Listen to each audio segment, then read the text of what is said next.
Hello and welcome once again to Baked Beans Garage, where brakes only slow you down. There's suspension in it and everything, and it steers, but I still need some stoppers, so let's work on that. So if you've been following the series, last time you saw the take-aparting and put-togethering of all the suspension bits and the clean-upping of some brake stuff. But if you're new to the series, this is my car. Originally an 8-valve GTI that was then a 16-valve GTI that was then a 1.8T GTI. That was then a 1.8 GTI upside down in a ditch, and is now also some of an 85 Golf. And as you can see from the empty engine bay, there are no stoppers in here, so before I put the engine in, I'm going to take care of all that. Also in this video, I will be detailing how to swap your Mark II from rear drum brakes to rear disc brakes, as well as the proportioning valve, how all that works, and what donor cars you want to get parts from, and all that fun nonsense. Anyways, I have talked enough. Let's start putting bolts in the rear end, because I can't find the pedal box for some reason. Beginning back here with the wheel on for no reason other than I want to show it off. These wheels have always been one of my favorite bits of the car. If you're a nerd, you may recognize the centers as standard Mark III Steelies.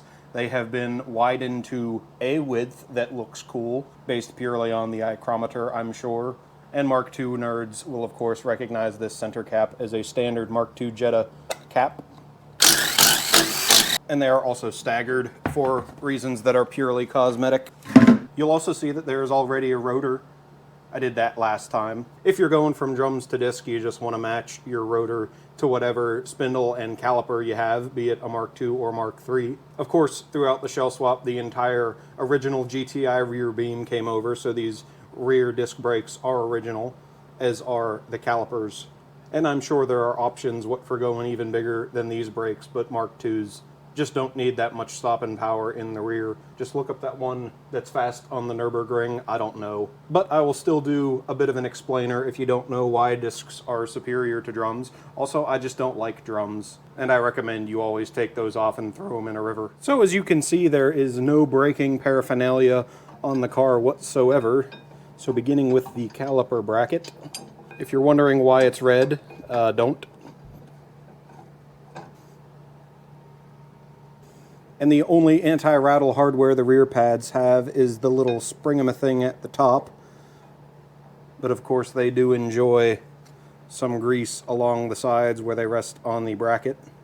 Speaking of bracket, the bracket is the same left to right. Obviously the caliper is not. And obviously you've also noticed that these brakes are worn. That is because I did them only shortly before I did my little accident. As you can see, we're not even worn through the break-in material on the pads. So they're going back on.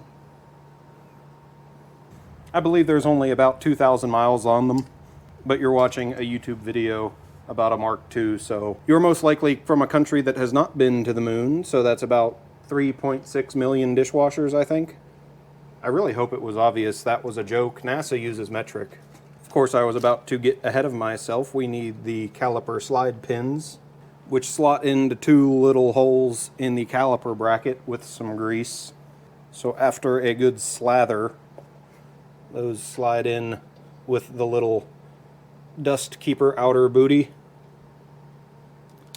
And since the rear calipers have the parking brake built into the caliper, these predate disc brakes what have the drum built into the middle. There is nothing worse than seeing a nice, modern, sophisticated disc brake, then pulling that rotor off and seeing the Bronze Age spec archaic misery that is a drum brake.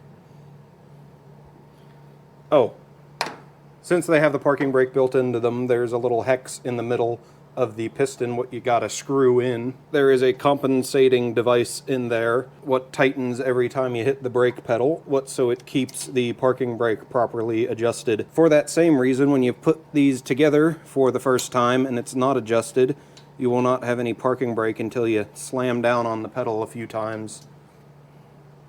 And the slide pin has a nut built into it that you have to counter hold to tighten these guys. Make sure to slip off of it with the wrench. And if the car had one, I would attach the parking brake cable now, but we'll get to that later. Disc brake Mark IIs, and I believe Mark IIIs also have this little bracket that you'll have to steal if you're not taking the entire rear beam out of your donor. And I believe you're watching me learn in real time that you have to put this on before the caliper. That's nice. Ah, never mind. I knew what I was doing the whole time. Okay, well, not necessary, but certainly easier to put that on first. And then, of course, the soft line will mount through there once the hard line is present. We'll get to it. I also didn't bother taking these off of the caliper because why?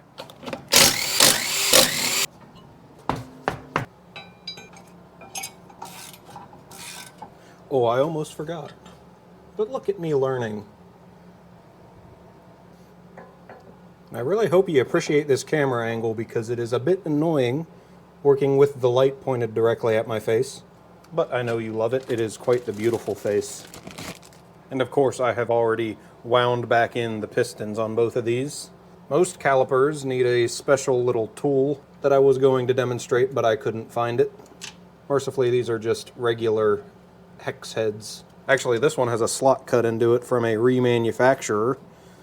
Because that head was stripped out, and my ratcheting wrench has become just a wrench. Lovely.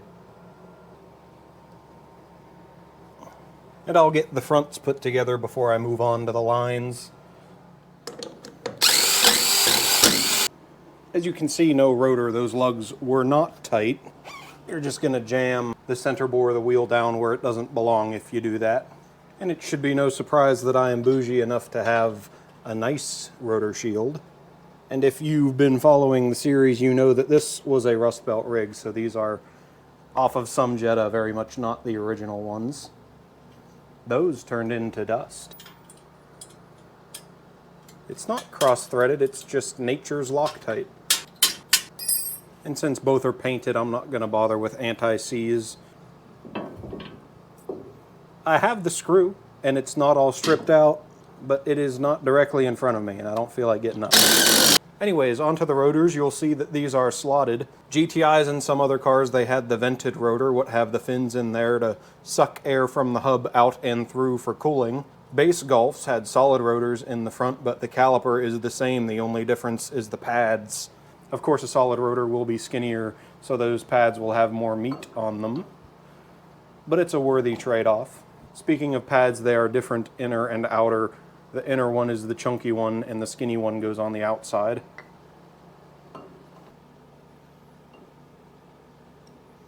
Oh, also forgot to mention there's no caliper bracket in the front. It's cast straight into the hub. And also, in contrast to the rear, the fronts do have separate anti-rattle clips that I have to relearn how to put on every time I do this. Did they go on before? Oh, that was the wrong flavor.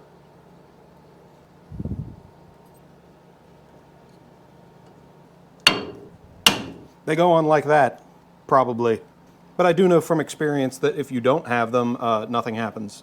So if you've ever done disc brakes before, you could probably figure out Mark II brakes with your eyes tied behind your back. The only thing that I think is not immediately intuitive is the front caliper slides. There's these little rubber doohickeys what have to go into those holes on the caliper. And for that, you kind of just wrestle them in there. And they go in there like so. And once those are in, there are also two little plastic split bearings, I guess you could call them. I'm to assume that's just to provide a tougher bearing material than what the rubber would offer. And the caliper slides themselves, from the factory, you'll find that this is one solid piece with a bolt head at one end. Most aftermarket kits, this is two separate pieces with a sleeve and a bolt. Does the same thing. And since it's in contact with rubber, only use a silicone-based grease. And I find it easiest to put the sleeve and the bolt into the caliper so you can make sure, or rather, when it does push the plastic piece out, so you can wrangle it and get it back in.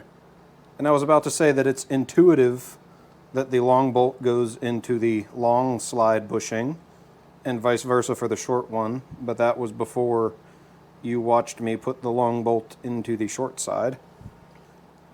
And with the slide pins in there, that can be introduced as such. This is also me remembering I didn't compress the pistons with a C-clamp. You want to give that a squeeze with a C-clamp, unless you're some kind of fancy millionaire with a specific tool for it.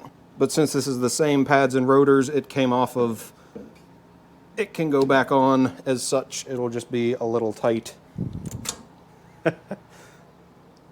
See where the bleeder is? This is a right caliper. One moment, please. Good practice, good practice. But since it went on like that, I'll take that to mean that the brakes are wearing exceptionally evenly. I don't know how to explain what I had to do with these guide pins, but I had to take the whole rubber piece out, put the plastic and the pin in it together, then jam the whole thing through, which was painful. But they are in there now, and this is even the correct caliper for this side.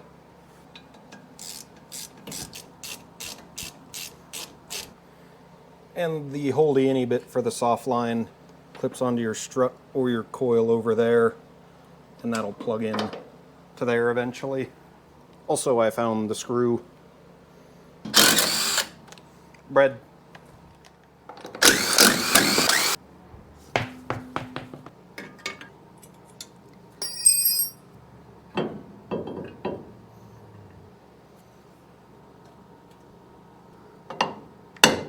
Luckily, it seems that some kindly idiot has already put the slide pins in on this caliper, so that saves a step.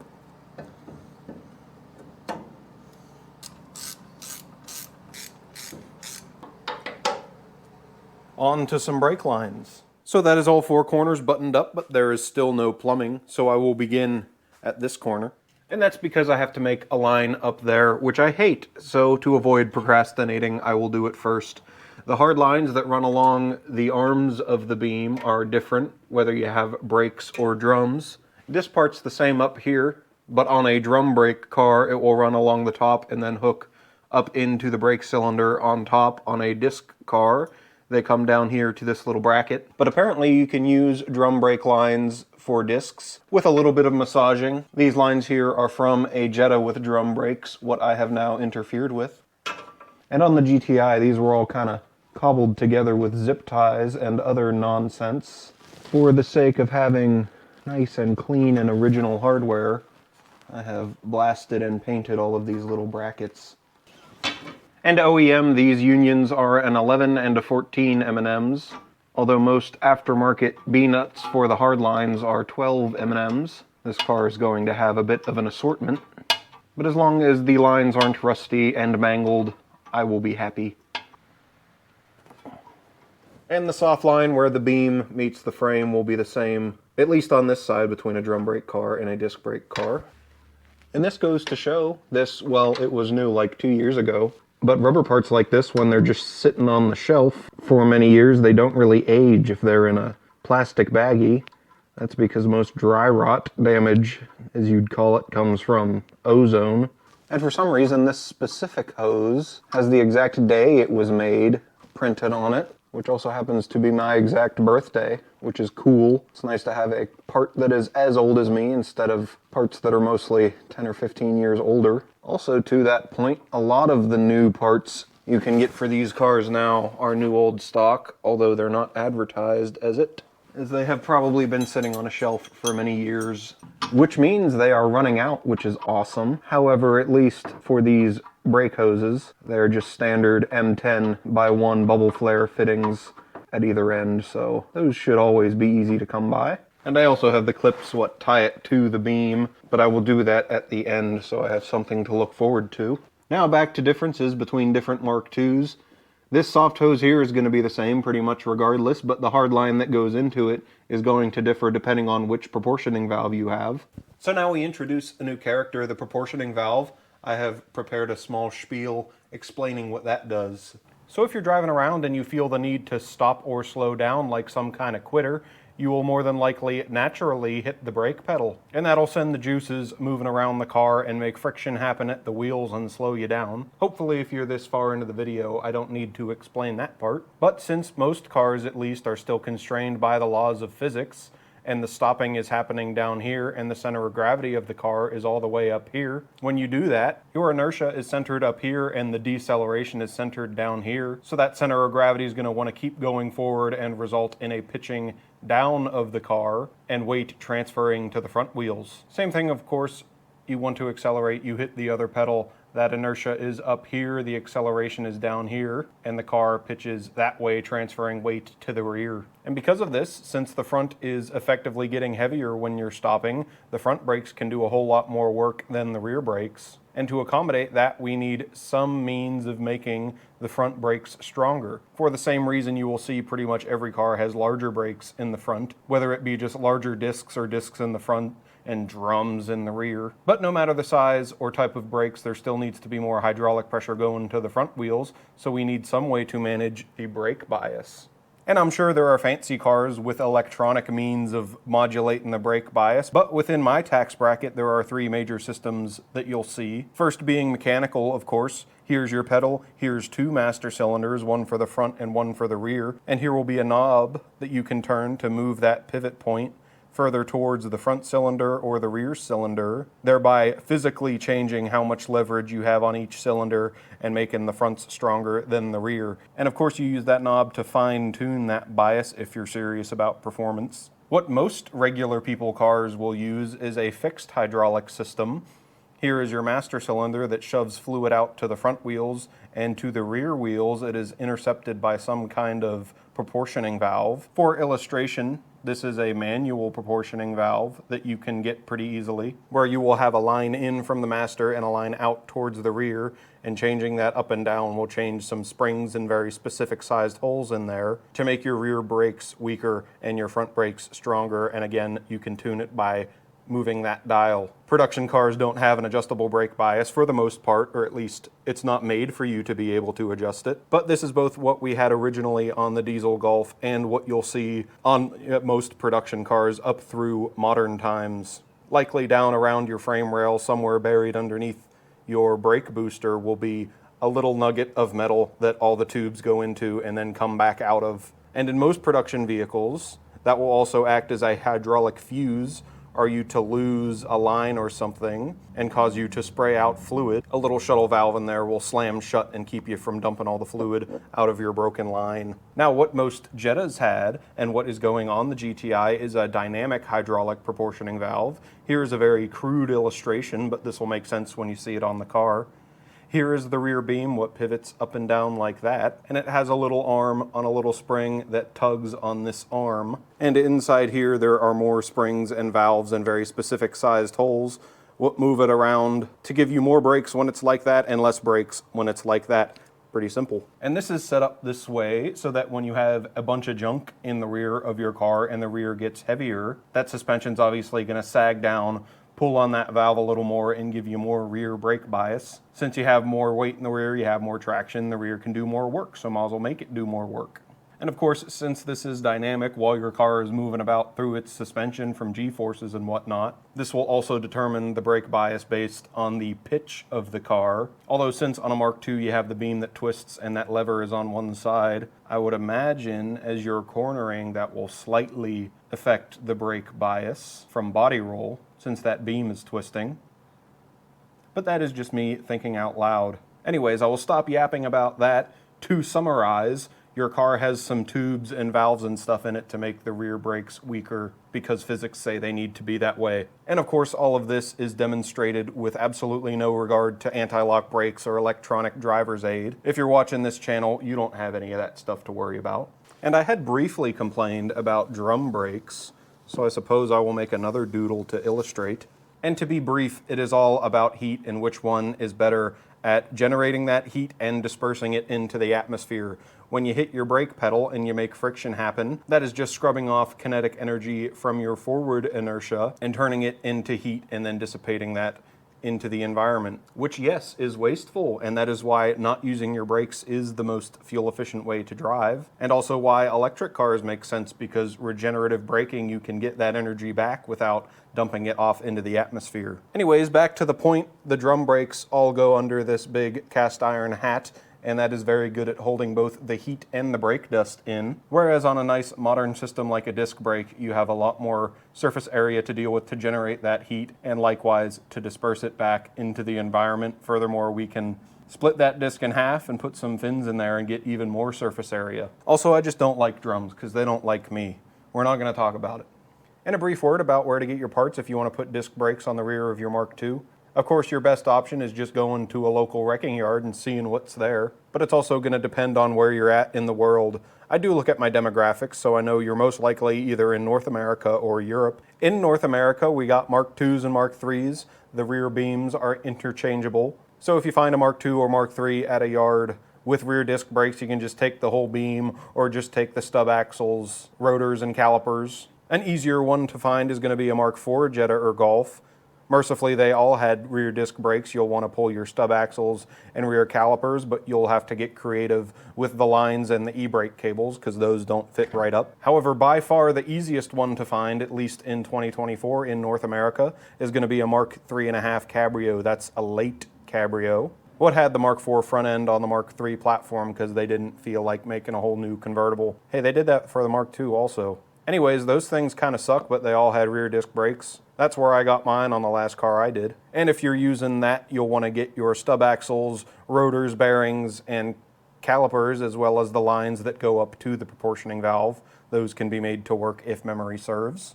But again, that is all in North America since we only got Volkswagens with Volkswagen badges on them. However, in Europe and the rest of the world, you likely also had Skodas and Seats, what you'll find at the wreckers. And from what I have read on the forums, you can get your parts from Polos, Ibizas, Lupos, and if you're lucky enough to find a G60, but also all of the rest of this stuff just in your market, I think. Again, I can't speak from experience, so if you want to do this, just hit the forums and go see what your local wreckers has. Okay, I'm actually done yapping this time. I got bolts to put in. So picking up where I left off, this hard line, what snakes over there to that soft line, I suppose it will be helpful to know where it goes to make a new one. So I have the nugget in question here. It goes here somewhere. You may remember this piece is not from this car because this originally had the static proportioning valves at the master cylinder. So here now we have a redundant brake line mount, because I hadn't even noticed this when I was cleaning up under here. No matter, it can stay there. And the proportioning valve itself is from the original GTI, which is a rust belt rig. So this was a little crusty, but it worked and didn't leak. At least I think it worked. So in the interest of keeping the corrosion out of it going forward, it has been misted silver. And of course there's the stuff that connects this to the beam, but this segment is about making that brake line. And depending on what type of valve you have, you may or may not have the little arrows stamped on the side, what tells you what comes in from the master and what goes out to the wheels. Here's the old brake line just to attain my bearings. And the for because why I want to replace it. It looks like someone caught a grinding wheel on it at some point. I'm gonna pretend it wasn't me, although it probably was. But since it's right in front of me, I will bend this to vaguely where I want it, and then just make the new one based on that.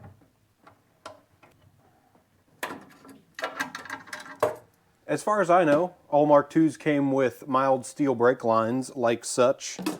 But if you're super rich and fancy, there is nickel copper brake lines, which is super corrosion resistant and very easy to bend without kinking it. So here I have some mild steel brake line. There are many less than reputable retailers that will sell you copper plated mild steel brake line, just hoping that you mistake it for nickel copper. But it works just as well. It is fairly corrosion resistant, but at the end of the day, it is still mild steel, so a little more difficult to bend. No matter, this is what I have. I also have two doohickeys here. This thingy and its many wheels is a tubing straightener, which entirely for aesthetic purposes will make this not coiled.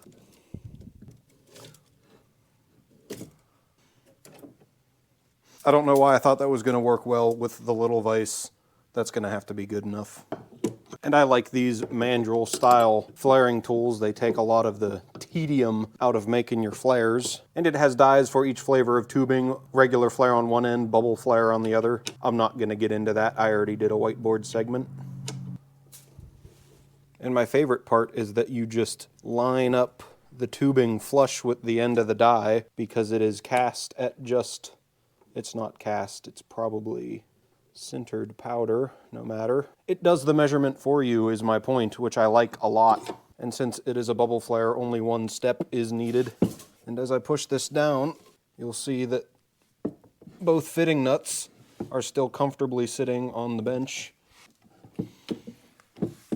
I usually just reuse these from my parts cars. There's not much that can go wrong with them until you mutilate them with the vice grips. But there are two types of people in the world: those who have forgotten to put the B-nut on and those who lie about it. I didn't do the other end yet, so that's good. And now we have a bubble flare that is much better than what I would have come up with the manual type flaring tool. And for bending and cutting, those are just bog standard units. Another helpful tip, when you're starting from nothing, to mock up your brake lines using some TIG filler rod or just some random wire that will hold its shape. Slap that up in there and work it around to the shape you need, and then use that as your template. And with real nickel copper lines, you can do this pretty easily by hand with very pretty results, but just to keep these as nice and smooth as possible. Oh hey, the frame's over here. And I'll do the rest of it under the car just for perfection.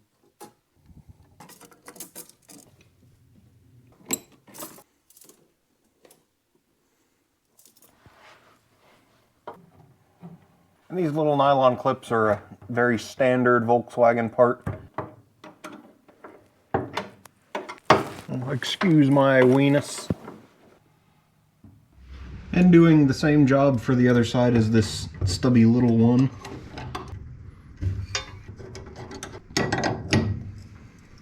And same deal with the hard line on the leg of the beam. And just like its friend on the other side, the hard line down this leg of the beam is also from the same Jetta, what has now given this car seat rails, the cowl panel, most of the other brake lines, both of these brackets, and I'm sure there will be other stuff. But the proportioning valve is original to the GTI, although the valve itself is the same between drum cars and disc cars.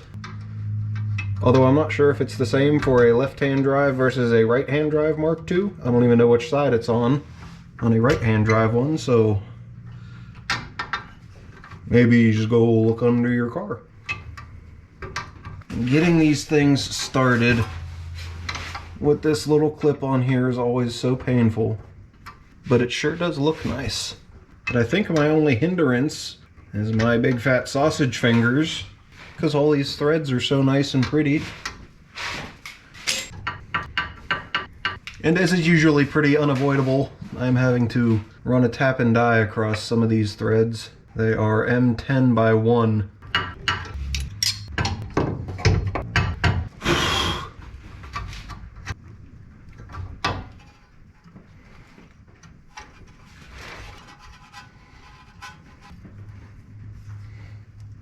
And finally, the arm for the proportioning valve. You'll see that the beam pivot is right here. So when the suspension compresses and the ride height decreases, this guy's gonna go down like this.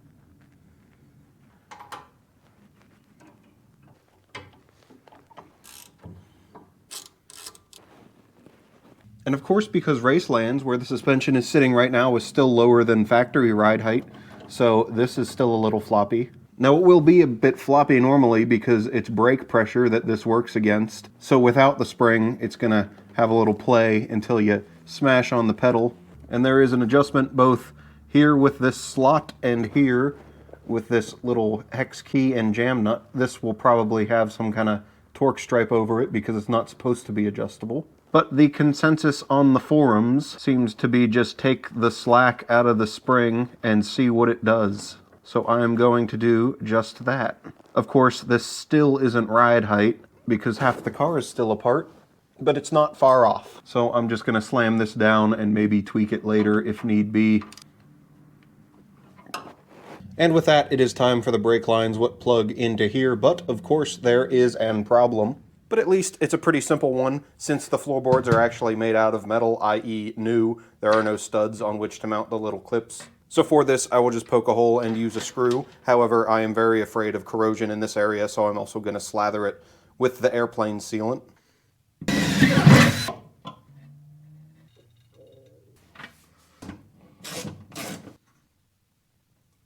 And to keep with the theme of the build, here are now the third different flavor of brake lines going on. Slightly finicky because they have to go up above the subframe. Now I made these many years ago when I had even fewer of the correct tools, so the bends aren't quite as pretty, but Functionally, they are brand new. That's all I care about. I have had to do the thing again. When you're using a tap like this on a fitting like this, be careful not to bottom it out, what not to mar the actual sealing surface at the bottom there. At least the hole is pointed down so the chips shouldn't fall into anything important.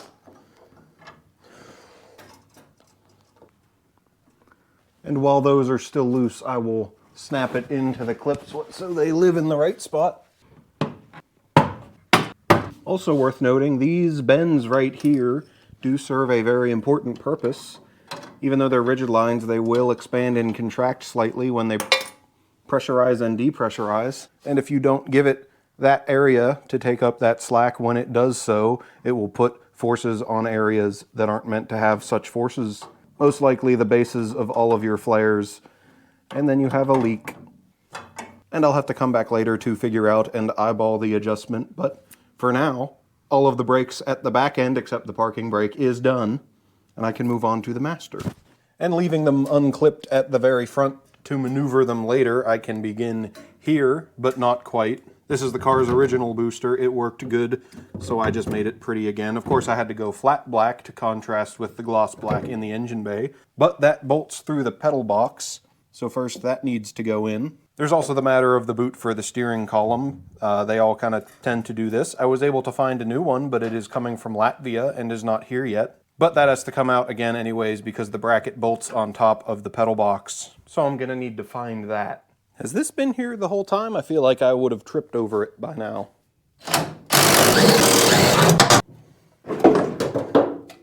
And just to keep that sealant from smelling once it gets hot, I'll give it a little zero effort rattle can restoration. And no, I'm not going to do anything about that old sound deadening.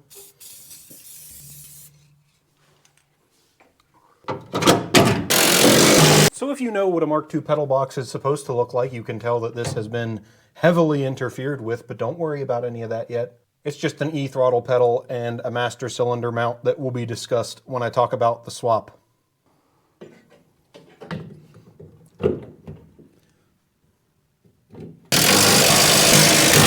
That is not at all fun with the dash in. So it's best to have all the brake lines ready to plug in the master before you put it in there, so it's not leaking all over the place. Normally you'd take and bench bleed your master cylinder in a vise, so you get all the air out of that, which will then make it possible to bleed it normal. But I'm going to be vacuum bleeding all of this. And supposedly that works without bench bleeding it, so we're going to find out. And I'm not going to pretend to know the bores and dimensions and all the specifics of each different master cylinder that came on different model Mark IIs, but I do know that this one was listed for a GTI with discs all around, so it should work good. That's what I did last time, and it worked. First, however, we need to make sure this isn't going to be trying to actuate the brakes at the resting position. The best way to do that is to take a caliper and measure where the push rod interfaces with the master and then where the push rod is sitting in the booster. However, you can also kind of just feel it because there is a spring in here. And I can feel that this is no good because the spring starts to compress before that is seated all the way. And this push rod in here is adjustable. I'm sure there is a proper tool for it, which of course I do not have. There is just a little nut end with a splined collar. You just need to hold the splined collar with something, hopefully more professional than some needle noses, but it'll work. And then you can just thread that in and out to make your adjustment. I'm going to wind it in a little bit to retract it ever so slightly. Almost. And one thing you want to be careful of is if you're holding that nut with pliers, don't let it slip. Then you're going to be introducing metal shavings into your booster, which I imagine is no good. Suppose I'll demonstrate the correct way to do it. Here I have something that I know is straight and flat and uniform. And to get my protrusion, I just need to get this measurement to the push rod. Did you know that's what that bit's for? A depth gauge? So 29 millimeters even. I will then subtract whatever this is. Mental math processing. Mental math says 24 and a quarter. So that push rod is inset 24 and a quarter M&Ms. Now the master is a bit more complicated because it is recessed and that push rod interfaces at the bottom of this hole. So we need to measure that mounting flange to there and then there to the bottom. 70.5 minus 45.5. And again with the mental math app, so about 30. And now I forget what the first measurement is, so I gotta go watch this video. So with that minus that, we can deduce that that interface is inset 24.1 millimeters, and with the 24.35 that is inset into there, we know that is going to clear by 0.15 of a millimeter, which is enough. If you have pretty much any preload on that master cylinder, it is going to make the booster want to boost, and it's going to make your brakes drag. And the new master comes with new lock nuts.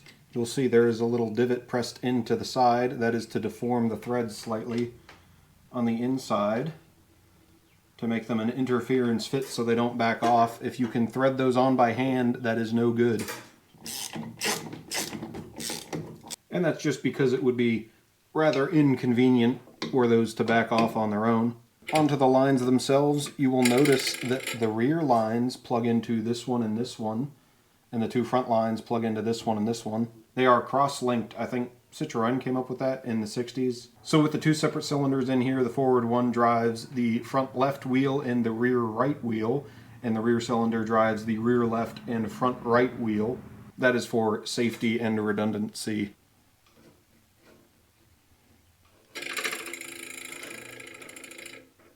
And I forgot a rather important step. Always leave your master cylinder a little loose while you line these up. It just makes it way easier. But I have already tightened those, so I'm just going to suffer through. But it is not that bad with the reservoir off and brake fluid not actively pouring out of the outlets. And there's no sophisticated way to get the reservoir back on. Just lube the ports with some brake fluid and hope not to break anything. Same with getting it off. All you can do is just pry and pray. And it goes like that with the cutout in the back for the lines. And I know most, if not all, Mark IIs had a cap with a float and a sensor on it, what to warn you if your fluid got low. But I electrically deleted that many years ago, so this cap is from some random Volvo that fits. And in here it's just the pin and the clip what attaches the booster to the pedal.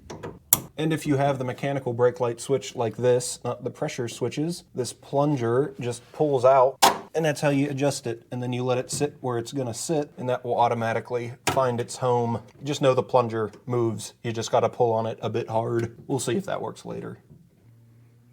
And here on the front of the beam, we have the little clip that was taken out for beautification. It slides in and supports the cable as such.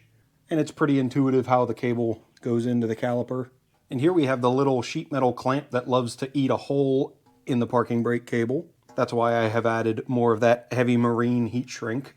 But I may be discovering that that has to go under the brake line. Okay, I have now reconfigured, but I'll have to heat that heat shrink so it can hold its shape and actually stay in there.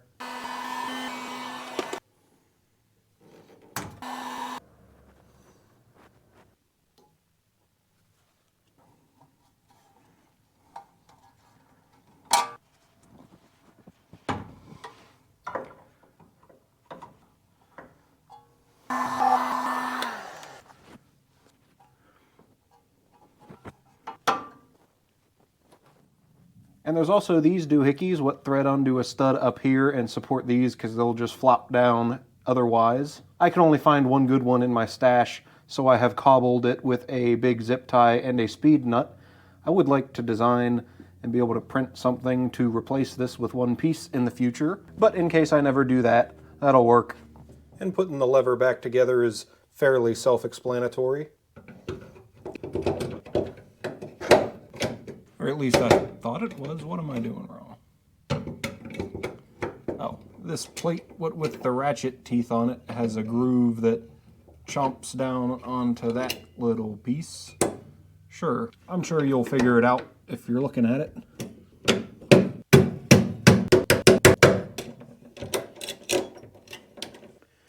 Just make sure the cables are in the little channels. And this little piece right here, which of course I have painted, says USA on it. So that leads me to believe it is indeed a Westmoreland specific piece. But do let me know if you know otherwise. And just taking the slack out of them for now and leaving it loose, I will need to come back and properly adjust this once the brakes have been exercised a bit. Now, if you're this far into the video, you already know why it's important to bleed your brakes. It's a hydraulic system. It needs incompressible liquid in there. Air compresses. That's no good. So we got to suck all that air out. And unfortunately, since it is new and everything's nice and clean, it is entirely full of air. So, stoppy sauce, as mentioned before, brake fluid is hygroscopic, means it will suck up and retain any water from the atmosphere and cause corrosion in all of your inside parts. That's no good. So only ever use brake fluid from a sealed and trustworthy looking container. If it appears to have been tampered with, or if it uses a racially insensitive term, maybe consider not using that. And being a Volkswagen, of course, it is made to use .4. I'm not going to pretend to know the differences between .3 and .4, although I'm told .4 has a higher boiling point, but they are compatible when you can mix them. I don't know. I'm just going to go with what the book says. And with that borderline dangerously full, we can go start to open some bleeders. And I don't see why it would matter, but apparently someone told me always start with the brake furthest from the master cylinder many years ago, and it hasn't let me down, so that is what I do. Now, if you weren't using the aid of a vacuum pump, you could just crack that and leave it open and let gravity suck fluid through the compensator port all the way through the system, but that's liable to take a while, and I'm impatient. So this is just a bog standard vacuum pump brake bleeding device. What uses compressed air and a little venturi in there to make suction. And judging by the color of that, that is some old stuff. So I will let that suck for a while until I see some new fluid. Also, of course, very important to keep an eye on the level in your master cylinder reservoir. You don't want to be sucking air through that. Then you get to redo everything.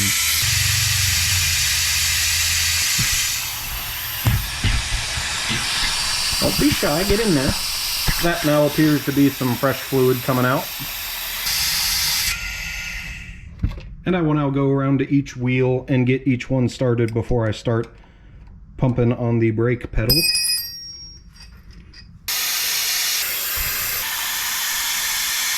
And you may have noticed that it was still sucking bubbles at the very end there. That is because there is nothing sealing the threads, and that is going to allow some air down into there and into that fluid. So while there may not be any air in the system, you're still going to see some coming out of the lines. So the vacuum bleeder can get you pretty much all of the way there, but I still like to see no air in the system. And my usual helper is still at work, so here's what I normally do when I am alone. This is a cargo bar. What will let me pump the brakes and then wedge it against something that won't move, in this case the rear seat frame. You may also notice that the car is a whole lot more put together now. That's because a silly goose may have forgotten to record the rest of this video before starting the next one. Don't worry about it. And then we can just crack the bleeder as normal and see what happens. Lovely, straight fluid. And you can also do the entire bleeding like this. It just takes a long time, since that cargo bar is not going to continue to push down on the pedal and complete the stroke of the piston and push more fluid through. But as demonstrated just now, that does work. And of course we need the little hat, what to do well at Pebble Beach later. Again, don't worry about what's going on up there and all around. And of course, always keep an eye on your master cylinder while you're doing that. You don't want to be sucking air. But with that done, that pedal is nice and firm. Obviously can't start it yet, as far as you know, to see if that booster actually works. But we'll get to that. Now all that's left to do is hope the booster is good and adjust the parking brake, since we can slam on the brakes now. And of course I'm not really going to know how well it works until there's some weight on the wheels and I can test it. But what I can do is put some tension on the cables and see if anything happens. And of course I don't claim to have read it, but I do know that there is a book. But a dumb thing about these US built cars is that it has this little bar that pivots. So loosening one side is going to effectively tighten the other side, which is dumb. And once that's good enough, I can just tighten these two 10 M&M nuts into each other, and then probably have to come back and do this again once the brakes are worn in and the calipers have adjusted themselves. And after spamming the pedal a whole bunch, this seems to work. At least for now, until there's weight and I try to push the car. So I think that has been a successful brake put togethering. And I should have gotten some establishing shots earlier because now that's buried under a bunch of tubes and whatnot. But the two 300-pound gorilla interfaces, what are meant to slow the car down, now do that. So I think I'm done for today. We'll need to censor that. Don't worry about it. So as always, if you're still here, I very much appreciate you watching. If you happen to accidentally find this video entertaining or informative or something like that, please do leave a like, subscribe, hit whatever buttons you can find down there. I am trying to grow the channel as quickly as I can, so please do share it to whatever social medias you may have. I would appreciate that. And obviously I have been quite busy, but don't worry, I'm still working on the wagon. It is shiny now and almost a wagon again, but we'll get to it. Anyways, I am a chinchilla doing my absolute best. This has been Baked Beans Garage, and I will see you next time.